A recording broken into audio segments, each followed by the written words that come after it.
Hi అందరికీ welcome back to my channel. ఈరోజు అయితే నేను టమాటా నిల్వ పచ్చడితోనైతే మీ ముందుకు వచ్చిన. ఈ చాలా ఈజీ ప్రాసెస్ మీ అందరికీ ఈజీ మెథడ్లో చెప్పడానికైతే నేను వచ్చిన. టమాటా పచ్చళ్ళు పెట్టని వాళ్ళకు కూడా పెట్టే అంత ఈజీగా ఉంటుంది. టమాటాలు అయితే మంచిగా కడుక్కొని తూడ్చుకొని తడి లేకుండా పెట్టుకోవాలి. చిన్న చిన్న పీసెస్ చేసుకొని పెట్టుకోవాలి. ఆ తర్వాత ఒక గిన్నె తీసుకొని అయితే స్టవ్ మీద పెట్టుకొని ఈ కట్ చేసిన టమాటాలని మనం వేసుకొని సిమ్లో పెట్టుకోవాలి. స్టవ్ని అయితే సిమ్లో పెట్టుకొని టమాటాలని మంచిగా ఉడికించుకోవాలి. చాలా టైం పడుతుంది. అంతసేపు ఉడికించుకున్న తర్వాత నేనైతే ఆ ఉడికే అంత టైంలో ఎల్లిపాయలు అయితే తీసి పెట్టుకున్నా సరిపడా. ఆ తర్వాత నేను కొంచెం ఉడికిన తర్వాత చింతపండుని సరిపడా వేసుకున్నా. మీరు కూడా సరిపడా వేసుకోండి.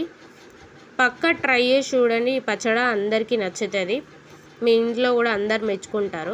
పక్కనైతే పోపు పెట్టుకుంటే చల్లారుతుంది అంతలోపని. పచ్చడి దగ్గరకు వచ్చిన తర్వాత నేనైతే పోపు పెట్టుకున్నా.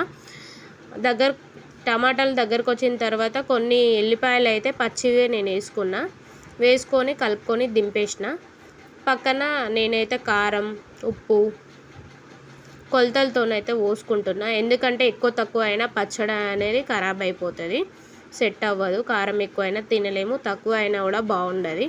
అందుకని నేను కొలతలతోనైతే పోసుకుంటున్నా. ఆవపొడి చేసుకున్నా, కొంచెం వెల్లుల్లి పేస్ట్ చేసి పెట్టుకున్నా. పక్కన పోపుని చల్లారబెట్టుకుంటున్నా. నెక్స్ట్ ఉప్పు అయితే వేసుకున్నా సరిపడా. జీలకర్ర మెంతుల పొడి సరిపడా వేసుకున్నా. మీరు కూడా సరిపడా వేసుకోండి. నెక్స్ట్ ఆవ పొడిని అయితే మిక్స్ చేసి పెట్టుకున్న ఆవ పొడిని కూడా వేసేసిన. ఇవన్నీ వేసేసి మంచి కలుపుకొని కలిసేంత వరకు కలపాలి. కలుపుకొని పక్కన పెట్టుకున్న పోపుని అందులో అయితే వెల్లుల్లి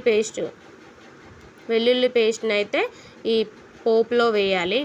బాగా వేడున్నప్పుడు వేస్తే మాత్రం మాడిపోతుంది పోపులోనే. కొంచెం గోరువెచ్చగా ఉండగా వేసుకుంటేనే బాగుంటుంది టేస్ట్. కొంచెం వేగితే సరిపోతుంది. కొంచెం పసుపు వేసుకోండి, లైట్గా వేసుకోండి, కొంచెం ఆయిల్కి పట్టేలాగా. కొంచెం ఈ పోపుని మిక్స్ చేసుకుంటా పచ్చళ్ళు వేసుకొని మిక్స్ చేసుకుంటా మంచిగా కలపాలి. మంచిగా కలిపిన తర్వాత నేను కొంచెం వేసుకొని అయితే కలుపుకున్నా. మొత్తం వేసేసి మంచిగా కలుపుకొని పక్కనైతే పెట్టుకున్నా. చల్లారిన తర్వాత ఒక బాక్స్లో పెట్టుకొని ఫ్రిడ్జ్లో పెట్టుకున్నా. కొంచెం ఊరేంత వరకు బయట పెట్టుకోవాలి. ఆ తర్వాత ఫ్రిడ్జ్లో పెట్టుకున్న మంచిగా ఆగుతుంది, పచ్చడి అనేది ఊరుతుంది.